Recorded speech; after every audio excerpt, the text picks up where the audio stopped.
Shalom Bapak Ibu Saudaraku, kita bersyukur Tuhan pertemukan kita di Selasa pagi ini. Tentu itu adalah anugerah dan berkat dari Allah buat saudara dan saya. Mari kita yang mensyukuri akan kebaikan Tuhan ini.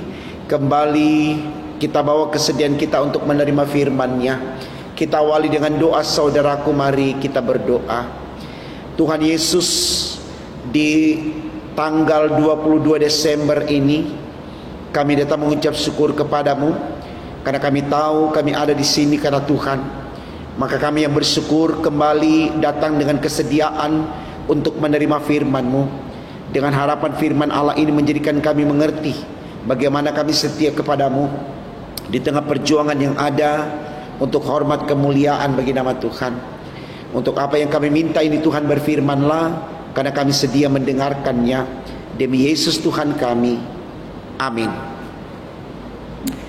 Saudaraku, bacaan Alkitab kita di Selasa pagi ini terambil dari kitab 1 Tawarik pasalnya yang ke-22, ayatnya yang kedua sampai dengan ayatnya yang ke-10. Bagian Alkitab ini dibacakan demikian. Persiapan untuk mendirikan bait suci.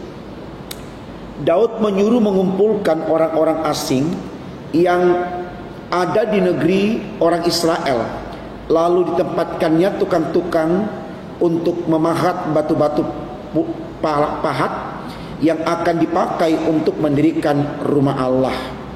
Selanjutnya Daud menyediakan sangat banyak besi untuk paku-paku bagi daun pintu gerbang dan bagi tupai-tupai, juga sangat banyak tembaga yang tidak tertimbang beratnya, dan kayu aras yang tidak terbilang banyaknya, sebab orang Sidon dan orang Tirus membawa sangat banyak kayu aras bagi Daud.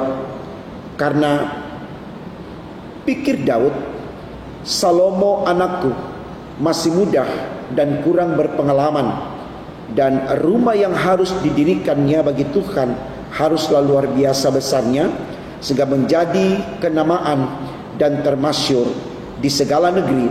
Sebab itu baiklah aku mengadakan persediaan baginya. Lalu Daud membuat sangat banyak persediaan sebelum ia mati. Kemudian dipanggilnya Salomo anaknya, dan diberinya perintah kepadanya untuk mendirikan rumah bagi Tuhan Allah Israel. Kata Daud kepada Salomo, anakku, aku sendiri bermaksud hendak mendirikan rumah bagi nama Tuhan Allahku. Tetapi firman Tuhan datang kepadaku demikian, telah ku tumpahkan sangat banyak darah dan telah kau lakukan peperangan yang besar. Engkau tidak akan mendirikan rumah bagi namaku, sebab sudah banyak darah kau tumpahkan ke tanah di hadapanku. Sesungguhnya seorang anak laki-laki akan lahir bagimu. Ia akan menjadi seorang yang dikaruniai keamanan. Aku akan mengaruniakan keamanan kepadanya dari segala musuhnya. Di sekeliling ia akan bernama Salomo. Sejahtera dan sentosa akan kuberikan atas Israel pada zamannya. Dialah yang akan mendirikan rumah bagi namaku, dan dialah yang akan menjadi umatku, anakku, dan aku akan menjadi bapanya. Aku akan mengokohkan tahta kerajaannya atas Israel sampai selama-lamanya. Saudaraku, tema renungan kita di Selasa pagi ini dituliskan demikian dalam Sabda Bina Umat, mempersiapkan masa depan. Bapak Ibu Saudaraku, saya percaya ketika kita berbicara tentang manusia yang ingin hidup, ya, itu berarti manusia tersebut harus memiliki angan, memiliki harapan, memiliki cita-cita, bukan di waktu kini saja, tetapi juga di waktu yang akan datang. Nah, berbicara tentang kehidupan manusia di waktu yang akan datang, itu adalah sesuatu yang harus dipersiapkan dengan matang, baik fisiknya, mentalnya, imannya, intelektualnya. Karena kalau tidak ada persiapan-persiapan tersebut, maka kehidupan yang akan datang itu tidak akan berdampak baik baginya. Ya. Tentu ini baik saudaraku untuk kita renungkan, karena ketika manusia berbicara tentang kehidupannya yang akan datang, selalu maunya berada di dalam suasana yang benar-benar bahagia. Ya, bahasa orang pintar bilang sukses. Ya, tidak ada masa depan yang gagal. Ya, tidak ada masa depan yang suram. Tidak ada masa depan yang katakanlah abu-abu. Ya, selalu menginginkan sesuatu yang menyenangkan, sesuatu yang menggembirakan, membahagiakan. Nah, ternyata untuk mewujudkan itu saudaraku, tidak semudah kita membalikkan telapak tangan. Makanya saya katakan di awal tadi, untuk mencapai masa depan yang baik itu kita harus mempersiapkan fisik kita, mempersiapkan mental kita, moral kita, iman kita, bahkan pengetahuan kita. Karena dari situlah kemudian kita bisa akan menjalani kehidupan dari waktu ke waktu sampai tujuan akhir hidup kita tetap eksis, ya, dan bisa fight untuk menunjukkan kualitas diri kita sebagai orang-orang yang berpotensi, yang memiliki talenta atau karunia dari Allah. Ya. Nah, saudaraku, kisah ini kurang lebih sama dengan apa yang dialami oleh Daud ketika dia ingin membangun bait Allah untuk kehidupan umat di waktu yang akan datang. Harapan Daud adalah bait Allah yang dia bangun nanti itu adalah sebuah rumah Tuhan yang akan terus dikenang sepanjang masa, bahkan tidak pernah dilupakan, dan selalu dibicarakan sampai selama-lamanya. Saya pikir ini harapan yang tidak salah. Ini harapan yang sangat baik. Karena ketika kita berbicara sesuatu yang akan kita lakukan untuk Allah, itu sesuatu yang harus spesial, sesuatu yang khusus, sesuatu yang istimewa. Ya. Nah, sehingga dalam rencana baik ini, sebelum dia sampai di waktu yang akan datang, di mana rumah Tuhan atau bait Allah itu akan dibangun, dia udah mempersiapkan segala sesuatu yang dibutuhkan dalam proses pembangunan itu, mulai dari tukangnya, materialnya, dia datangkan bahan kayu yang terbaik dari suatu daerah ternama dan seterusnya. Ya. Nah, tentu Daud lakukan ini karena dia pahami anaknya yang akan menggantikan dia, ya, dalam petunjuk Tuhan kepadanya, yaitu Salomo. Dengan usia mudanya, tentu dia tidak bisa memprepare segala sesuatunya dengan matang seperti yang Daud persiapkan. Nah, tentu alasannya adalah karena Daud, saudaraku, sudah lebih berpengalaman dalam memanage segala sesuatu ketimbang anaknya Salomo. Dan ketika semua telah tersedia, baru kemudian dia katakan kepada Salomo bahwa dalam petunjuk Tuhan engkau yang melanjutkan. Dan ketika Salomo menerima tugas untuk membangun bait Allah, dia sudah menerima semua yang disediakan ayahnya Daud. Dan ini menjadi satu kemudahan bagi Salomo untuk bisa mengerjakan bait Allah sampai akhir, sehingga tujuan Daud, walaupun mungkin dia sudah mati, itu terwujud.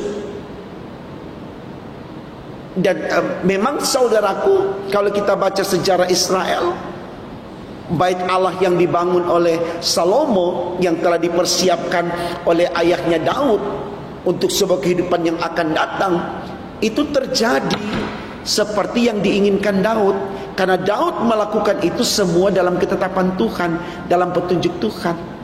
Jadi firman Tuhan di pagi ini, saudaraku, lewat sorotan tema kita mempersiapkan masa depan, ya, itu harus kita berjalan bersama dengan Tuhan. Persiapkan segala sesuatu bersama dengan Tuhan. Apa saja yang Tuhan inginkan untuk kita miliki, menjadi satu kekuatan besar bagi kita untuk bisa fight, untuk tetap eksis dan untuk menghasilkan karya-karya, yaitu tadi, di samping kita mempersiapkan spiritual kita, tentu intelektual kita juga, dan pastinya juga fisik kita, mental kita, moral kita. Jadi ini satu kelengkapan yang tidak bisa dipisahkan satu dengan yang lain. Dia harus menjadi komplit, satu paket yang komplit, ya. Supaya saudaraku, di tengah perjalanan kita menata hidup menuju ke masa depan, kita selalu siap untuk menghadapi tantangan seperti apapun, ya. Jadi istilah kata orang bijak, sedia payung sebelum hujan, ya. Jadi jangan tunggu hujan dulu baru kita cari payung, ya. Jadi kita tahu apa yang mau kita raih di masa depan kita. Seperti Daud, dia tahu, dia ingin sebuah rumah Tuhan yang besar, yang megah, yang punya nama, teringat seterusnya, maka dia persiapkan semuanya, gitu loh. Bapak Ibu pun saya yakin punya rencana di masa depan apa? Ya, ingin anak-anak sukses dalam pendidikan, persiapkan apa yang dibutuhkan anak-anak ke depan. Misalkan biaya pendidikan, ya, gizi dan seterusnya. Berikan dia ruang untuk belajar sebaik-baiknya, ya. Jangan kita hanya berharap tapi kita tidak memfasilitasi. Kita tidak menyediakan ruang untuk mereka mencapai masa depannya, ya. Atau mungkin Bapak Ibu, ya, ingin masa tuanya nanti bahagia. Apa yang harus kita persiapkan? Ya tentu, ya, kesehatan pastinya, ya. Juga hal-hal yang sifatnya materi, supaya kita tidak kelaparan dan seterusnya, kita tidak menjadi pengemis atau peminta-minta dan seterusnya. Semua diprepare, semua dipersiapkan dengan baik untuk kepentingan masa depan kita, ya. Jadi saya pikir ini baik saudaraku, sembari kita mempersiapkan diri untuk meraih apa yang kita butuhkan di waktu yang akan datang, kita libatkan Tuhan dalam hidup kita. Jadi kalau kita tidak bisa mempersiapkan semuanya dalam kebaikan Tuhan, karena kita terlibat selalu dalam hubungan yang dekat dengan Tuhan, Tuhan yang akan memberi indah tepat pada waktunya, saudaraku, ya. Jadi firman Tuhan di pagi hari ini mengajarkan saya dan saudara untuk milikilah masa depan, tapi bangunlah masa depan itu bersama dengan Tuhan. Tuhan tahu apa yang akan Dia berikan kepada kita, menjadi sarana baik-baik kita untuk menikmati masa depan yang kita inginkan. Karena dalam Tuhan tidak ada kecelakaan, tidak ada malapetaka, tidak ada hal yang mendukakan. Dalam Tuhan kita akan selalu mengalami damai sejahtera, ya. Jadi itulah yang mau disampaikan kepada saya dan saudara. Bangun iman kita untuk meraih masa depan, karena iman itu yang membawa kita untuk selalu taat setia kepada Tuhan. Dan kesetiaan kepada Tuhan, khotbah kita kemarin, kita menjadi keluarga yang bahagia, kita menjadi pribadi yang bahagia, karena Tuhan selalu berpihak kepada kita. Selamat membuktikan saudaraku, Tuhan Yesus memberkati firman-Nya. Amin. Mari kita berdoa. Tuhan, jujur kami datang mengatakan kepadamu Tuhan, kalau kami punya kerinduan untuk sesuatu yang akan kami raih, apa yang akan kami miliki di kehidupan kami yang akan datang. Kami mohon Tuhan berjalan bersama dengan kami dalam berjuang untuk meraih masa depan kami, bersama dengan rumah tangga, keluarga, anak-anak, dan semua yang ada di sekitar kami Tuhan, sehingga bersama dengan Tuhan kami semua dibahagiakan di akhir hidup kami, di masa depan kami mengalami kebahagiaan yang datang dari Tuhan, dan kami senantiasa jadikan itu sarana untuk mempermuliakan nama-Mu. Terima kasih Tuhan untuk semua kebaikan-Mu. Pimpin kehidupan kami, ampunkan salah dosa kami, dengarkan doa kami. Dalam nama Tuhan Yesus kami berdoa dan mengucap syukur kepada Bapa di sorga. Immanuel, haleluya, amin.